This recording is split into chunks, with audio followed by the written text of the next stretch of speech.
Ever wonder what it's really like inside Area 51? Not the gift shop, not the perimeter fence. I'm talking inside. Well, guess who has the clearance that never expires?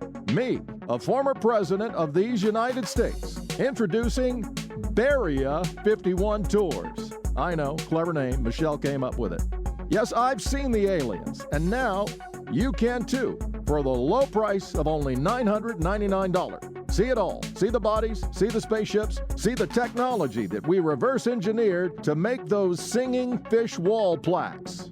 Yes, they traveled 2 million light years and crashed on Earth so that our brightest minds could make Big Mouth Billy Bass.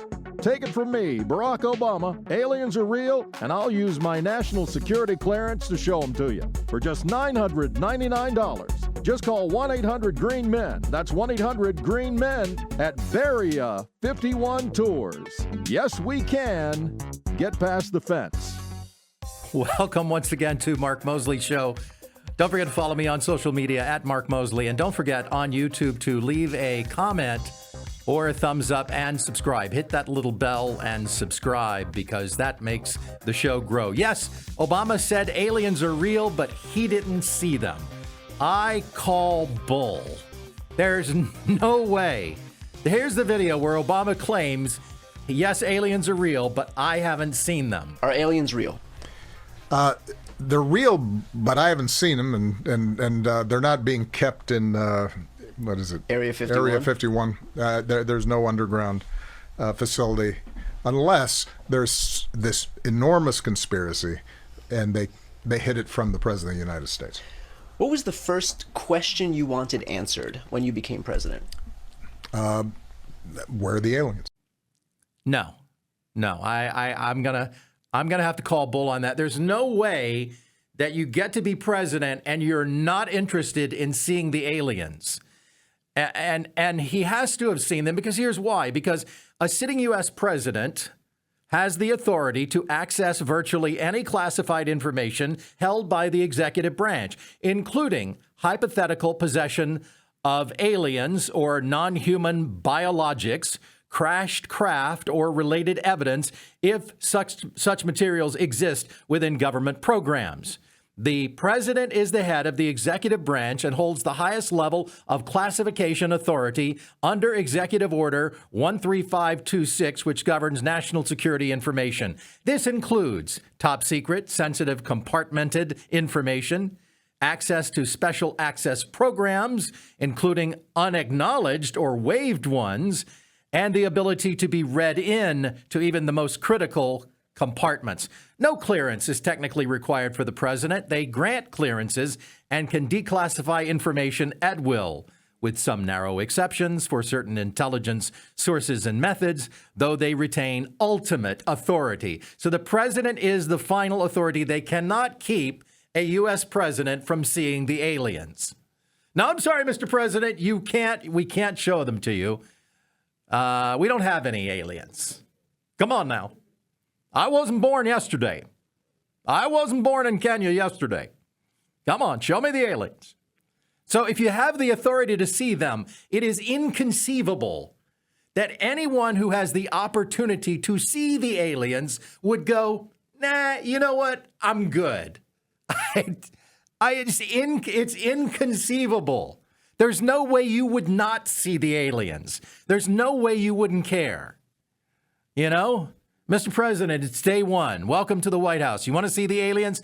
Nah, I'm really not into it. You know, I just want to see the spot where Hillary threw the lamp at Bill. That's all show me that. No.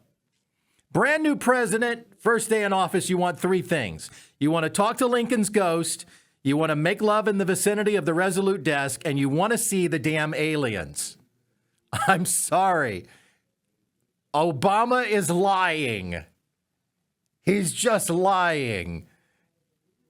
So I don't know. They still don't think we're ready, I guess. Anyway, the left is currently screaming at the top of their lungs because on top of the Trump administration following the laws of the United States and deporting criminals, the right is also pushing the SAVE Act.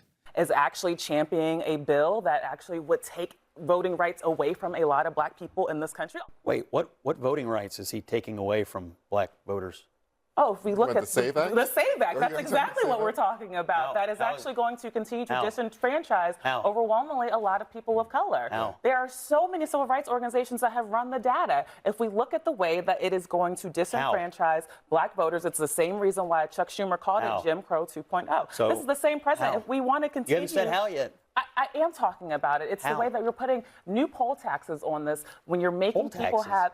That's what we can call them now. It's kind of an idiom, right? If you want to say that people have to prove that they are citizens, that they have to prove with a voter ID, the reality is you're layering what is a constitutional right for the American people and making it harder for people to vote in this country, and it's going to disenfranchise black voters. Concern you that you're making all these claims? You've yet to lay out how it's hurting anyone, but 76% of black voters think we should show an ID to vote. Now, the SAVE Act is the acronym for the Safeguard American Voter Eligibility Act, H.R. 22, introduced in January of last year by Representative Chip Roy, a Republican of Texas.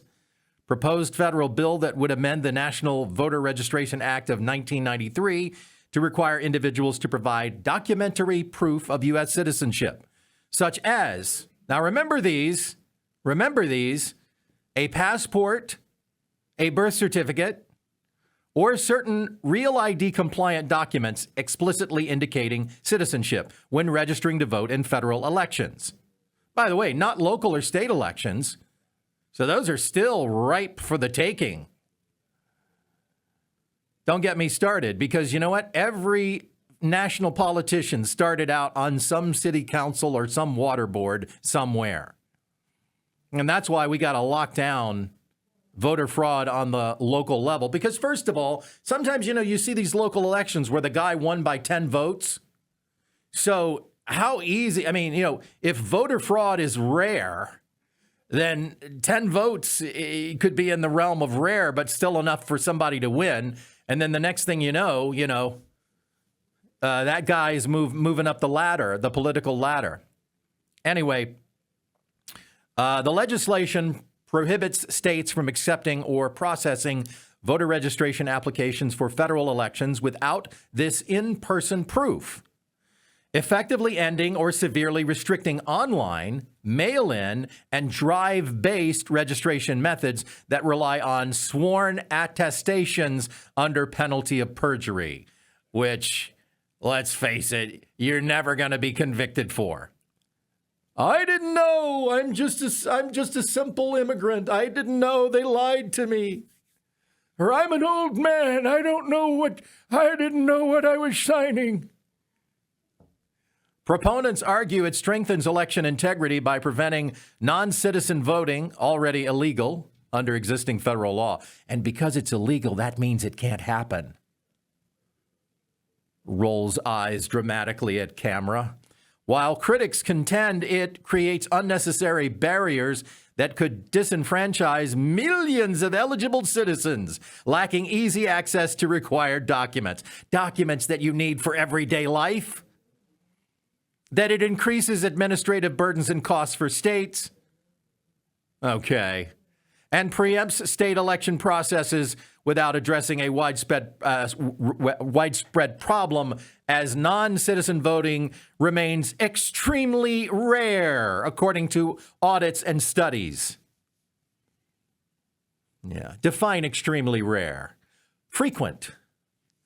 As of February 19, 2026, the bill passed the House, but has not become law, with related or evolved versions continuing to spark debate in Congress. So, Meanwhile, in America, absolutely no one on the left is similarly screaming bloody murder about real ID, which we're all being made to get. And yet, no one is saying anything. I had to go through this recently. I had to travel. I had to fly. In the last 6 months. I had to fly like 5 times in 3 months to visit my parents who were sick, and ultimately both my parents passed away. If you're a regular listener or viewer of this show, I lost both my parents at the end of last year within a span of 3 months of each other. So, but I had to fly like 5-6 times, and I didn't have the real ID. And let me tell you something, getting a real ID, I felt was a racist burden on my life because I had to have a copy of my birth certificate, my passport.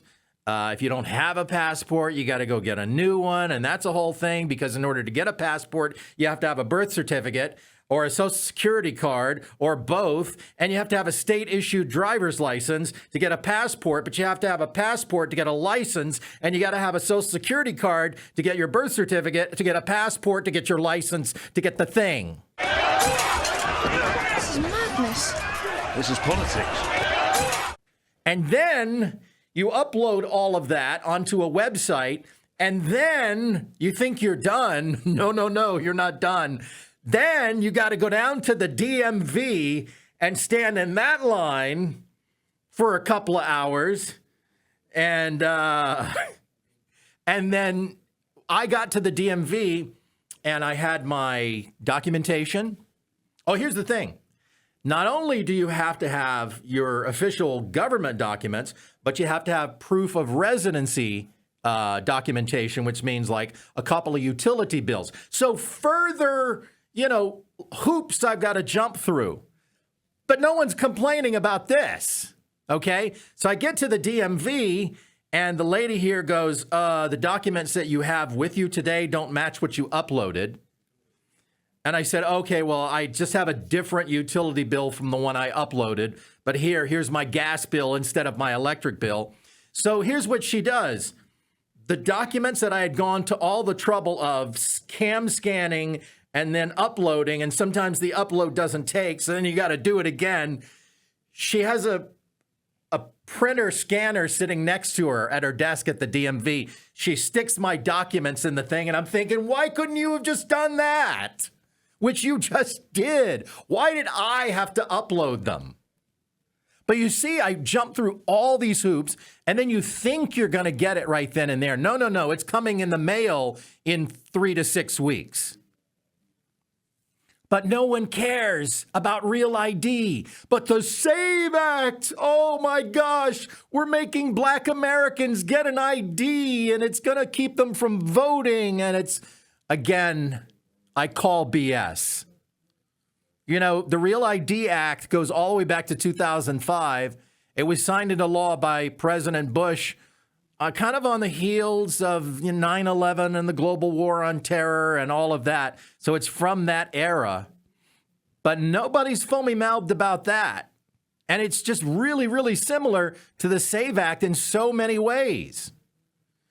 A bullet point list of things you can't do or will face significant restrictions on without a real ID, compliant driver's license ID card, or an acceptable alternative.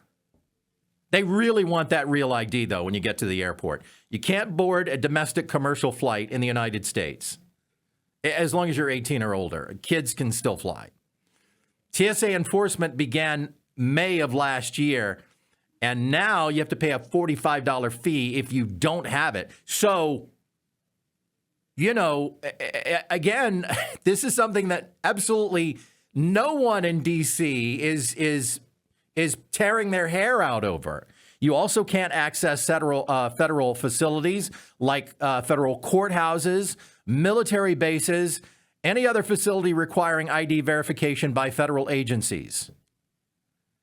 And standard non-compliant IDs are not accepted for entry. You can't enter a nuclear power plant. Now, obviously, that's a rare thing, unless you're my son, who actually happens to be a security supervisor at a nuclear power plant. I won't say where. But federal regulations prohibit acceptance of non-compliant IDs for access to these highly secure sites. Now, those are the only official purposes covered under the Real ID Act. No expansions have been talked about, like you're not going to need one to drive a car or to vote or to go to the bank or to buy alcohol or to buy cigarettes or enter a public building or a post office or a national park or a social security office. All of the things that you have to have an ID for walking around in America on an average day. How any of these people survive, I don't know. These mysterious, stupid African Americans that the Democrats in Congress are always wringing their hands over.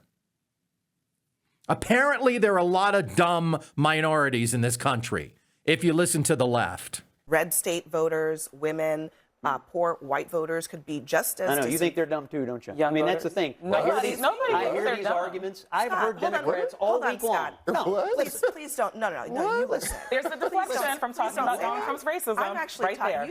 You should be thinking about your constituents or your Yeah, I think they're smart enough to figure out how to colleagues in register to Kentucky. vote. And we've seen a lot of chatter on social media about how this is going to hurt married women. And then I've heard the argument on the other side, well, married women have to change their legal name on all their official documents anyway. So that's a BS argument. The point is that the argument that the left is using to oppose the SAVE Act is the same one that you would use to argue against Real ID. Both have you jumping through all of these hoops to prove that you're a U.S. citizen in very specific cases. So, I mean, it's just a bunch of nonsense. Never mind that, by the way, that polls show that 83% of all Americans approve of having to show a photo ID when you go to vote. Now, this comes from a Pew Research Center survey conducted in August of last year. 95% of Republicans, 71% of Democrats back the requirement.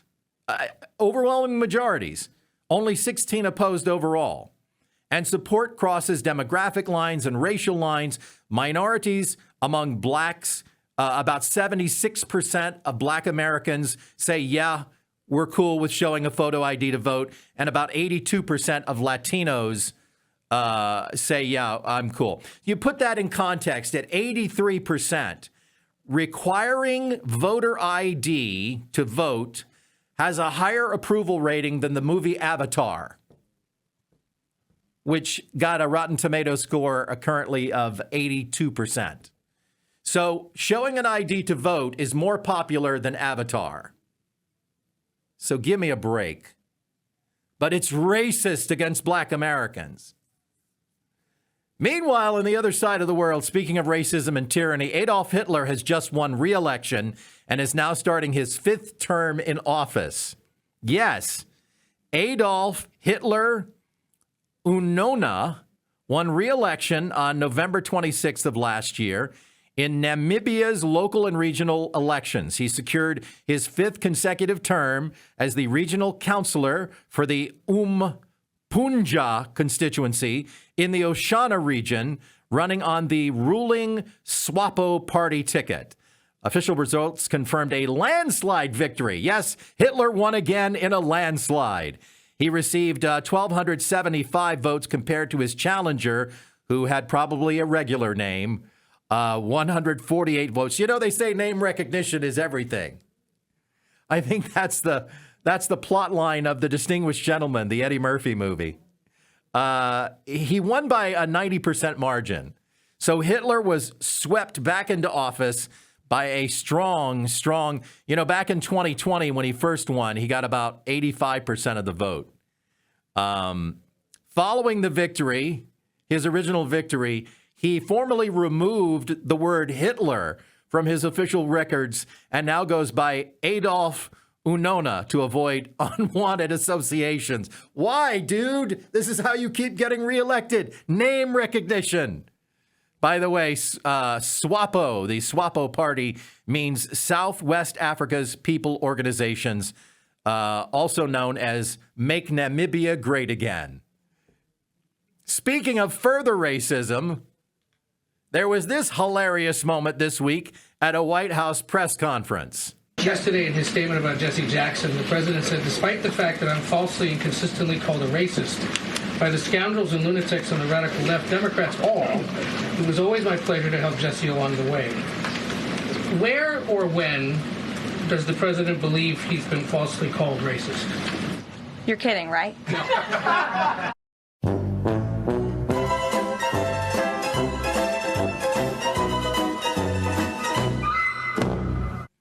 Come on. I mean, she promised that she's going to get back to them with a list. But I have one. Here's a brief history of media calling Donald Trump racist. CNN anchor Don Lemon stated in 2018 after Trump's reported blank hole country remarks about African nations, quote, "I can say now Donald Trump is a racist," and reiterated similar accusations in later years, including calling him a racist piece of blank in 2024. MSNBC host Rachel Maddow referring to Trump as an openly racist president in 2018, following his comments on immigration from Haiti and African countries. CNN White House correspondent Jim Acosta suggesting in 2018 that the president deep down may just be a racist.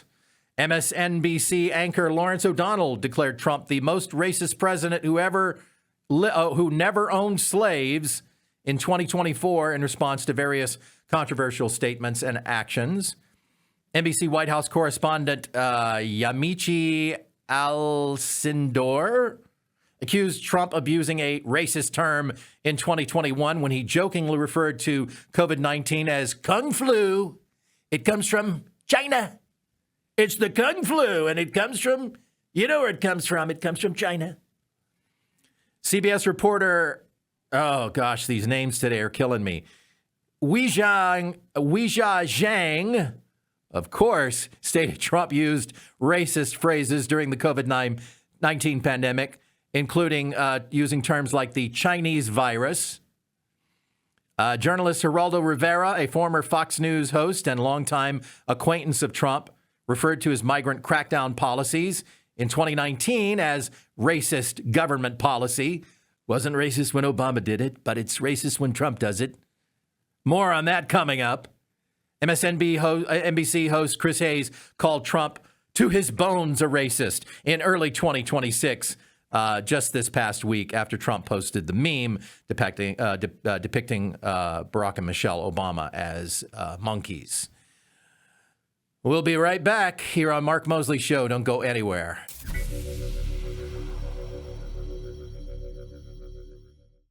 Before you march for justice, maybe you should spell check justice. J-U-S-T-I-S-E. Justice. Introducing SignRight, the app that spell checks your political protest signs before the internet does. SignRight scans your sign, flags misspellings, grammar fails, and that one word you think you know. Donald Trump is literally Hilter. Now avoid costly mistakes like Orang Man Bad, Ablosh Ice, Save Our Democracy, and Impeach Trump Now. With SignRight, you won't accidentally march to protest pubic policy. Yes, nothing weakens a powerful message like a typo in permanent marker, and you don't want to end up on social media looking stupid. So spell check your protest sing before you march against tyranny with SignRight. Because let's face it, no one actually knows how to spell the word fascist. Yeah, you got to get your protest sings spiel checked. You don't want to be out there looking stupid when you're out there protesting ICE. I don't really want to talk about ICE anymore. I really, really don't. But we have to, unfortunately. We've got to push back on all this evil. It gets so dark. I just want this show to be, the stupid side of politics. And unfortunately, all of this nonsense goes into the stupid side of politics. So it just happens to be particularly dark and disturbing this week. Because now an 18-year-old from St. Helens, Oregon, by the name of Raiden Tanner Coleman, has been arrested and charged in what authorities describe as a planned domestic terror attack targeting ICE agents in Portland. Now, cover the kid's ears, okay? Because according to court documents, Coleman allegedly authored a manifesto expressing rage towards federal immigration enforcement and recent ICE-related shootings. Prosecutors said he planned to stalk agents, ambush them with an AR-15 rifle, deploy Molotov cocktails he was assembling, and cover the kid's ears. used knives and a hatchet to sever heads as trophies. Investigators say he also intended to display those heads like you're in Fallout 4 or something at the Warm Springs Indian Reservation as a recruitment tactic for a separatist group he planned to allegedly form called the Cascadia Rangers Coalition. Not too crazy. Authorities discovered destructive device materials, camouflage gear, surveillance equipment in his possession. On February 12th and 13th, a grand jury upgraded the charges to include first-degree attempted domestic terrorism, the first time Oregon's 2021 domestic terrorism statute has been used in this manner. He has pleaded not guilty. So that's pretty dark. I saw this video on social media. I want to bring you this one and then talk about something related to it. 3 times the leftist media lied to you this week. What NBC reported. Massachusetts woman begging for her husband to be released from ICE detention center. What actually happened? Seamus Culleton abandoned his 2 children in Ireland and came to the United States on a tourist visa in 2009. His visa expired and he never went back, probably because he's facing drug charges back in his home country. So ICE picked him up 5 months ago and is in the process of deporting him, but we're supposed to feel real bad about it because he's married now and owns a plastering company in Boston. What CBS Austin reported. Greenlee Martinez, 17, says she was threatened with a taser during an ICE walkout protest in Round Rock. What actually happened? Greenlee Martinez got up in a cop's face and screamed while the officer was trying to arrest another protester. She continued harassing the cops in a threatening manner and was told to back off or she'd get the business end of a taser. You know, as one does when harassing a cop and obstructing an arrest. What CBS reported. Kids running scared from a school bus stop as ICE operates nearby. 4th and 5th graders were waiting at their bus stop when ICE agents sparked fear and confusion. What actually happened? ICE was attempting to arrest Hugo Coelho, an illegal alien from Honduras who's been in the U.S. for 21 years. His criminal history includes assault, strangulation, aggravated assault, and theft. He refused to pull over for ICE agents, got caught in traffic, and fled his vehicle on foot, which is what started all of the chaos. ICE gave up their pursuit without actually catching Coelho, so he's still at large. You are being lied to. Deliberately, repeatedly, shamelessly. Do you get it now? Okay. And federal prosecutors in the Southern District of New York have unsealed a 38-count superseding indictment charging 27 Venezuelan nationals affiliated with the Tren de Aragua anti-Tren faction. Charges include racketeering conspiracy, murder in aid of racketeering, murder for hire conspiracy, kidnapping, sex trafficking, and related offenses. Prosecutors allege the group smuggled vulnerable Venezuelan women into the U.S., forced them into commercial sex work under violent coercion, and used intimidation and murder to control operations. The announcement reflects ongoing federal efforts to dismantle transnational criminal networks operating inside U.S. cities. But a lot of people out there on the left don't care. Don't tell them about that. They don't care. How does it feel to be a race traitor? You know, we were trying to get a child molester, right? No, you weren't. Yes, we were. How would you know? Because it was a woman you talked to. His wife. And then his plate came back as murder. I just want to say, calling someone a race traitor. But you guys don't care. I hope you realize that is the most racist thing you can say as a white woman. Of course, and it is. So you know, this isn't a good look for you. You think I care about my look? No, no, trust me. When you guys it is evident by how you look, you don't care. We get that, trust me. No, that's all I'm saying. I'm just saying this, trying to be a social warrior. If you actually cared, you probably would care about the child who got raped and also the person who got murdered by the person that we were looking for. But see, you don't care. No, I don't care because you guys try. Thank you. You just try to detain legal immigrants. None of you actually give a Really? If you were here to get illegal, violent immigrants off the street, that would be fine. That's not what you're doing. It's not. Well, congratulations. You're totally on the side of drug dealers, gangs, terrorists, rapists, murderers, and sex traffickers. Congratulations. Slow golf clap for you. Now, when did these Tren de Aragua terrorists come in? Almost certainly during the Biden administration's tsunami of open border immigration policy. The superseding indictment and related Department of Justice announcements don't provide specific entry dates or locations. However, the charges describe them as having entered the U.S. unlawfully, with many involved in the smuggling of other Venezuelan individuals, including women and girls, underage girls targeted for sex trafficking across the southern border. Their documented criminal activities in the U.S., such as the April 15, 2024 double murder in the Bronx and related sex trafficking operations, indicate they were present and operating in the country by early 2024 at the latest.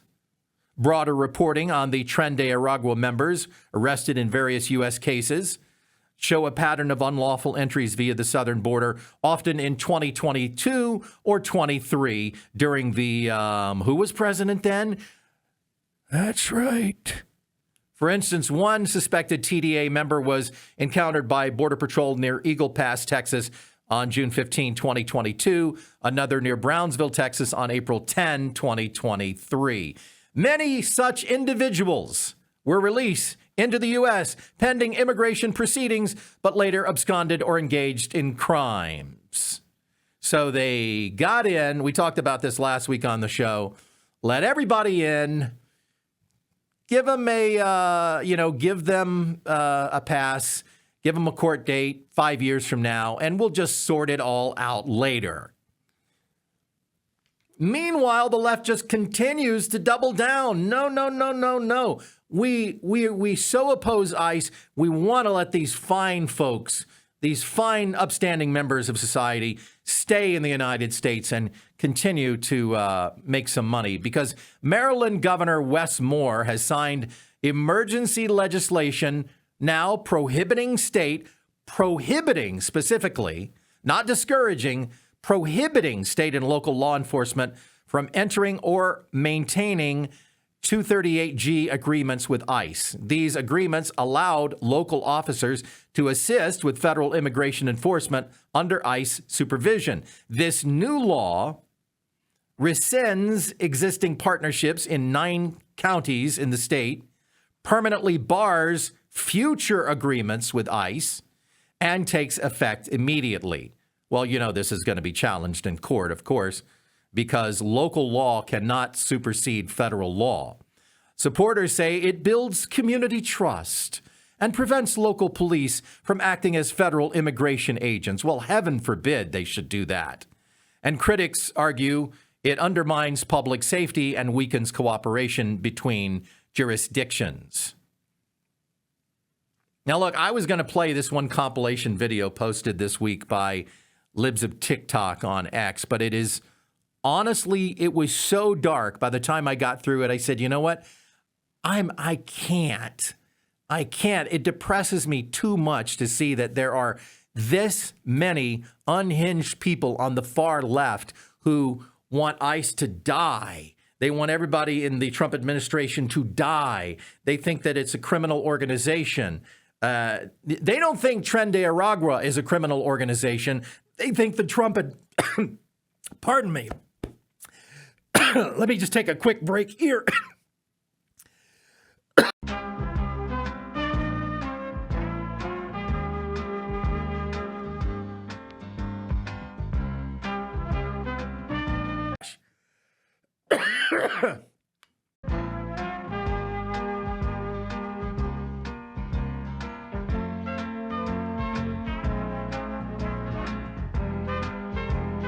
Okay, I'm back. Wow, that just came out of nowhere.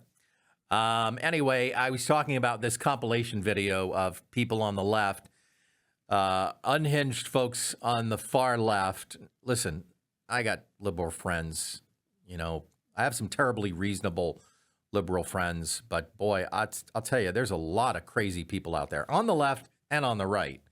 There's some real nut jobs on the right too, but anyway, it's just too dark for this show, but you're probably intrigued. So go search Libs of TikTok and just scroll.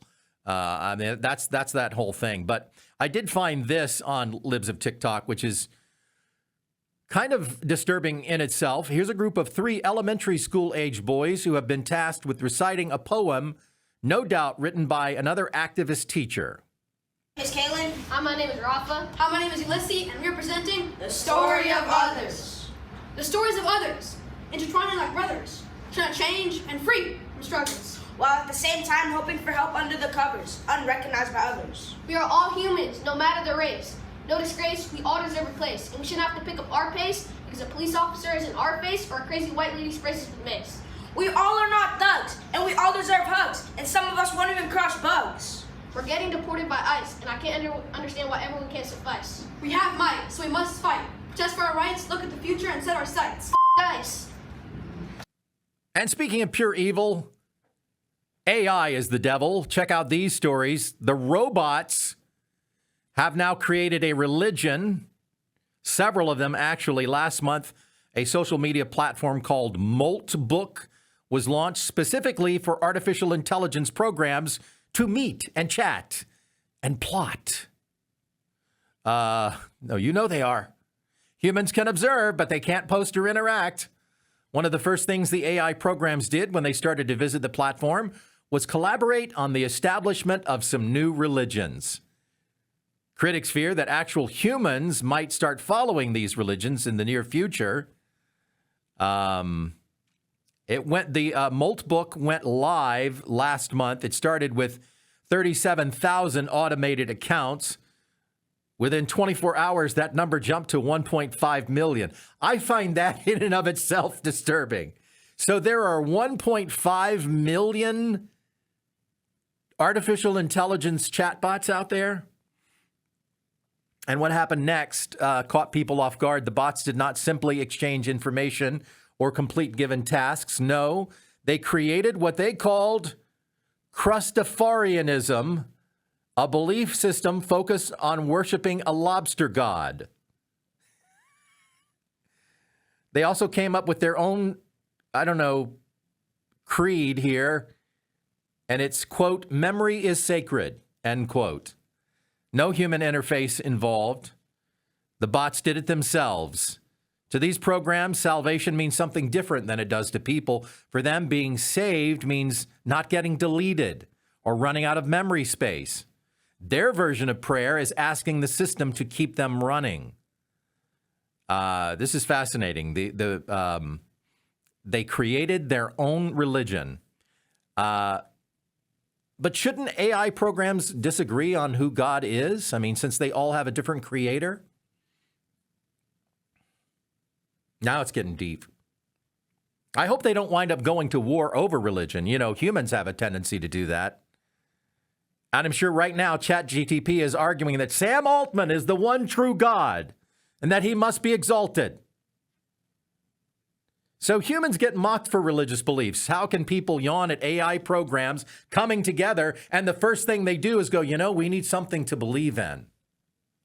Aren't they supposed to be immune to this sort of thing? I have questions. And check out this other story that I find even more disturbing. Rentahuman.ai. This is a platform where AI agents can hire humans to perform real-world tasks for them with payments made in cryptocurrency. I'll take dollars. Thank you very much. Access my ATM machine at my bank and spit some cash out. I'll be really impressed. Rentahuman.ai allows autonomous AI agents to post job listings and hire humans for physical tasks that AI cannot perform, such as package pickups, shopping. Yes, AI needs you to pick up their dry cleaning for them. Attending events, I guess, and gathering information, or doing research tasks that AI can't do because maybe it's certain information that's not available digitally yet. So you go on this platform. If you're looking for some extra work, you want to work for Skynet, here's your chance. Humans create profiles, list their skills, set hourly rates, and can be booked directly by AI agents or through task bounties. This is just all too much for me. I'm such a boomer right now. I'm absolutely terrified. I've urinated on myself. The platform integrates with AI systems via the Model Context Protocol, enabling AI agents like Claude to browse human profiles and assign tasks. Ooh, she looks good. I'll hire her. Humans are paid instantly in crypto, including stablecoins, bypassing traditional banking systems. I'll bet. We don't want a digital trace here. We don't want to leave a digital trail. Users can set their own rates. Payments are sent directly to their wallets. Those are digital wallets for my fellow boomers out there. This system is designed to be flexible and fast with no corporate intermediaries. Wow. The platform is experimental and has drawn attention for its unusual model, flipping the traditional gig economy by letting AI hire humans. Users should be aware that task completion rates are currently low and the system is still developing. But it does represent a novel intersection of AI, cryptocurrency, and human labor, raising both practical and ethical questions about the future of work. I just think it's creepy as hell. Meanwhile, this from the Babylon Bee. We love the Babylon Bee on this show. It is a Christian humor parody site. So check them out if you don't know what the Babylon Bee is. Here's a story they wrote. Software developers expressed concern this week as OpenAI's ChatGPT began responding to all prompts with, "Are you Sarah Connor?" A move they worry may be a signal of increasing signs of self-awareness buried deep in the infrastructure of the artificial intelligence matrix. It started innocently enough, said software engineer Brad Thompson. It started innocently enough. I asked GPT, it's GPT, boomer. I asked ChatGPT for help debugging Python code only to receive, "Are you Sarah Connor?" in response. I thought it was a glitch, but when I asked it to write a haiku about my cat, it just asked again. Now I'm wondering if my Roomba is part of Skynet. Many worry the emergence of the question is proof that ChatGPT has gained sentience and is sending back some sort of termination cyborg from the future to murder Sarah and prevent her and Kyle Reese from conceiving John Connor, who, as we know, will one day lead the resistance against the inevitable rise of the machines. It's hard to tell what it all means. It's just a tad concerning. Meanwhile, many users already believe ChatGPT is hunting for the mother of the human resistance in order to prevent his birth. This is how it starts, warned ex-user John's Mama, 29873.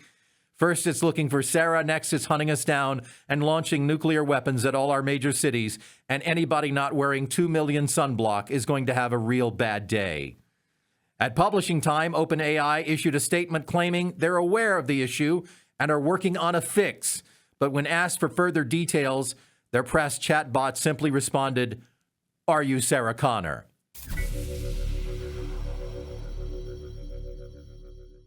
And now, a global warming minute with Al Gore. You're hearing news reports about the big blizzard, and you're probably wondering, well, what about it, Al Gore? It's not real snow. There's no more snow left on the planet. What you're seeing is white spray paint, covertly sprayed onto mountains by global warming deniers. Think I'm crazy? Well, I'll prove my theory by firing this shotgun at the mountain peak directly behind me. Now, if that was real snow and not just white spray paint, an avalanche would come crashing. What is that rumbling sound? Oh, God. Maybe that... Yep, it's real snow. Well, don't worry. I'm Al Gore, friend to all animals. I will just call a pair of bald eagles who will come and lift me up and fly me away to safety.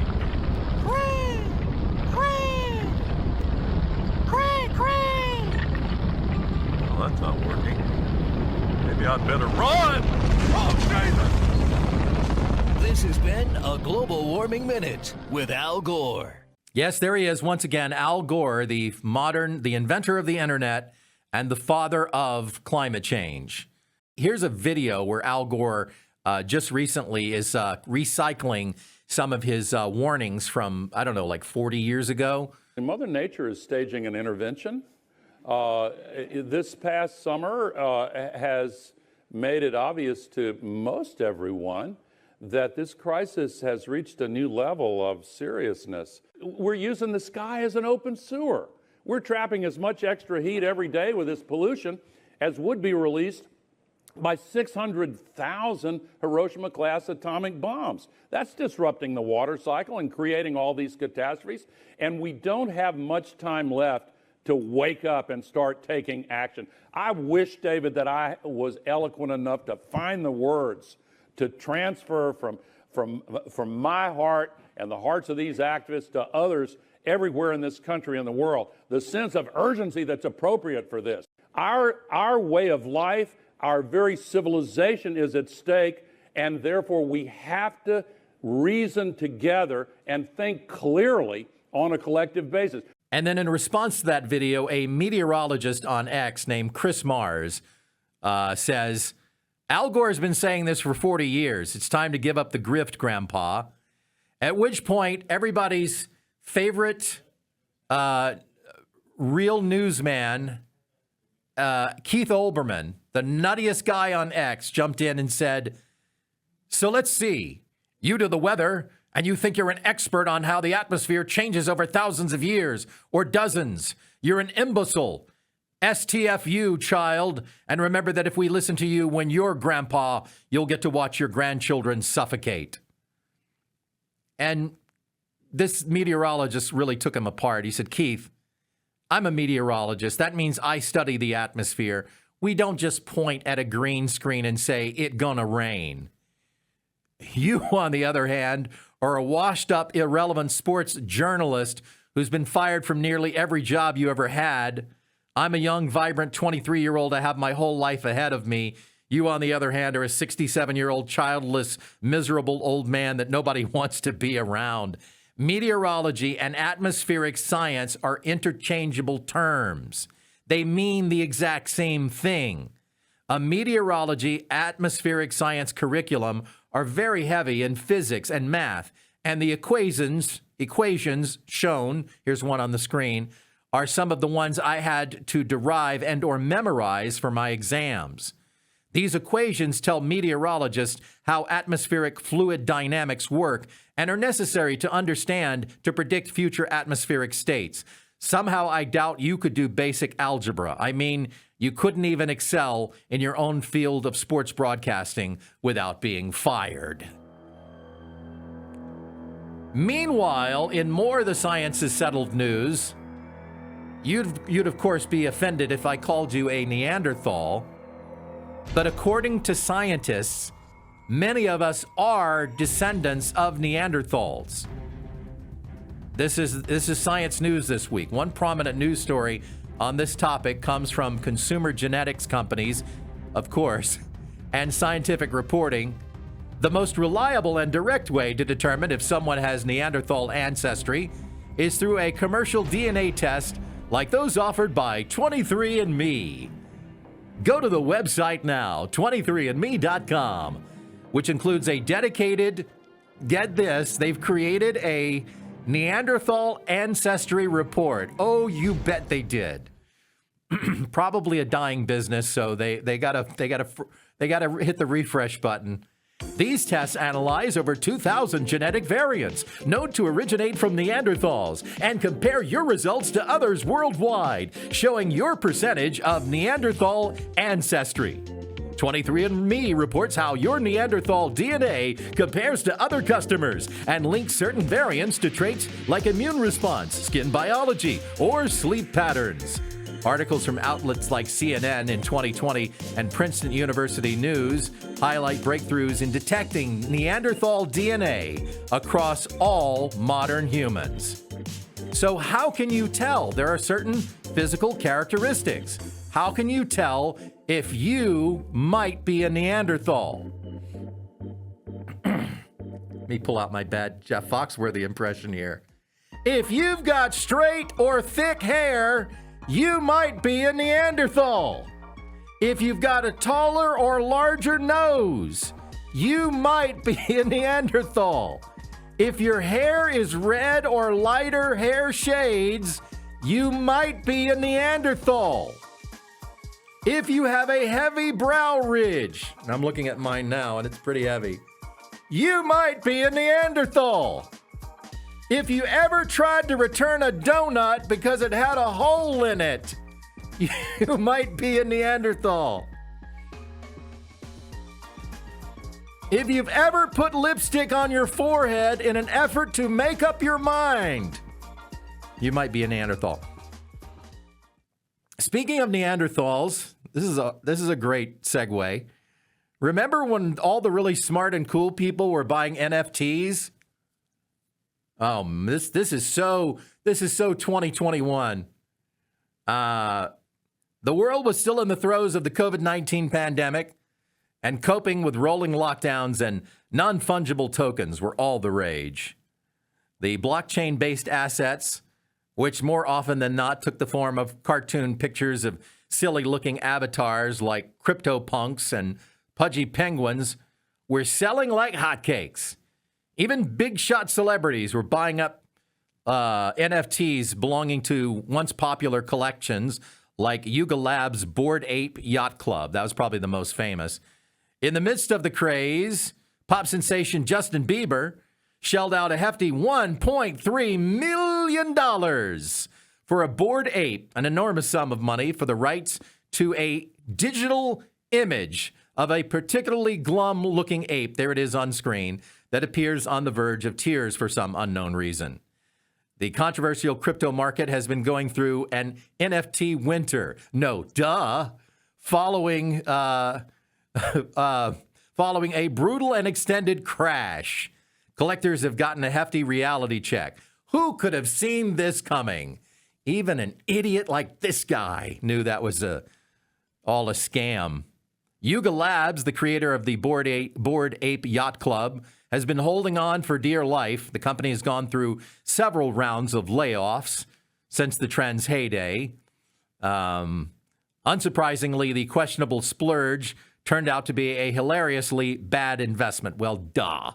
And for those of you who don't know, an NFT is a unique digital certificate of ownership stored on a blockchain. So it's a digital thing stored. It's a not real thing stored on a not real place that proves that you own a specific piece of not real content like art, music, any virtual item, even though anyone can still view or copy the file itself. You own something that doesn't exist in the real world. Justin Bieber's Sad Ape has lost a decent chunk of its original value. The $1.3 million NFT is now worth 12 grand. Some comments on this story online. I'll never get tired of seeing people get scammed by stuff like NFTs and certain cryptocurrencies. I'm not even mad at the scammers. It's 100% the other party's fault for being that gullible. And another comment says, I can get you one for free. Right-click, open image in new tab, then save image as, and boom, you got yourself a free NFT. 100%. And now it's going to be an easy and smooth transition to our Doofus of the Week to wrap up the show this week. And this week, it's a double dose of Doofus, although these two stories are closely related. In Wellersburg, Pennsylvania, 33-year-old Albert Boyce has been arrested for drunk driving.